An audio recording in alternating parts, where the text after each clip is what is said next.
हे तुम्हाला पटलं असेल तर लगेच कमेंट करा. आपण वळणार आहोत दुसऱ्या प्रकारच्या लोकांकडे.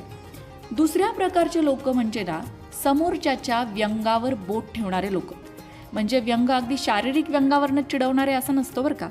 समोरच्याच्या व्यंगावर बोट ठेवणारे लोक म्हणजे तुमची कमतरता काय, तुमच्याकडे काय उणीव आहे ते बघून बरोबर त्यावरच बोलणारे लोक.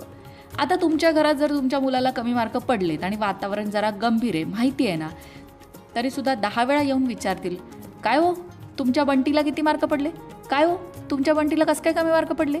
म्हणजे ज्या गोष्टीचं आपल्याला ऑलरेडी वाईट वाटलं आहे त्याच गोष्टीवर चर्चा करणार आहे. किंवा जर आपण आपल्या घरातल्या एखाद्या मुलाला किंवा मुलीला स्थळं बघतोय आणि लग्न जमायला वेळ जातोय तर मुद्दाम खोदून का हो फारच दिवस झाले नाही तुम्ही स्थळं बघताय, काय जमायला अडचण येते काय, काय अडचण काय, उगाचच. म्हणजे यांना काहीही घेणं देणं नसतं, पण जिथे कमी दिसतीये किंवा जी गोष्ट खटकतीये तिथे जाऊन हे बोट लावणार, त्याच गोष्टीला हायलाईट करायचा प्रयत्न करणार ज्याने तुम्ही दुखावले जाता.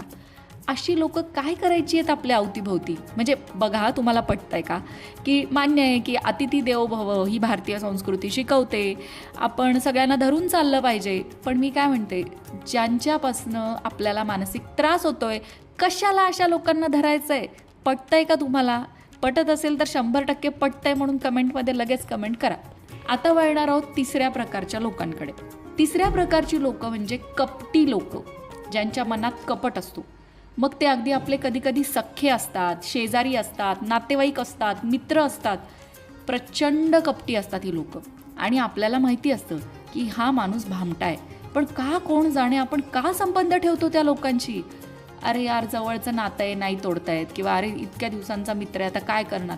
पण ही कपटी लोक कधी घात करतील सांगता येत नाही, हे लक्षात घ्या. त्यामुळे नाही उपयोग यांच्याशी संबंध ठेवून, हे आपल्याला कळायला वेळ लागतो. पण जेव्हा आपल्याला कळतं ना, तेव्हा आपलं खूप नुकसान झालेलं असतं. त्यामुळे ज्या क्षणी आपल्या लक्षात येतं आहे की ही समोरची व्यक्ती फक्त आणि फक्त आपलं नुकसान करते, मग ती कितीही जवळची असू द्या, त्या लोकांपासनं हळूहळू लांब जाणं हाच एक तुमच्या आयुष्यात पर्याय असतो. मंडळी, लोकांपासनं लांब जा, लोक तोडा असं माझं म्हणणं नाही आहे. पण मुळात ज्या लोकांपासनं आपल्याला फक्त आणि फक्त त्रास होतोय, मग तो मानसिक असेल, शारीरिक असेल किंवा आर्थिक असेल, तर अशा लोकांशी संबंध ठेवून आपण आपल्या आयुष्यातला मोठा वेळ वाया घालवतोय की नाही. आपल्याला माहिती आहे का आपलं आयुष्य किती आहे. मग अशा लोकांचा विचार करण्यात आपण आपल्या आयुष्यातले कितीतरी मोलाचे क्षण उगाचच वाया घालवतो. त्यांनी दिलेल्या त्रासामध्ये आपण उगाचच आयुष्य काढतो. का काढायचं? आपलं आयुष्य आपल्यासाठी आहे, बरोबर.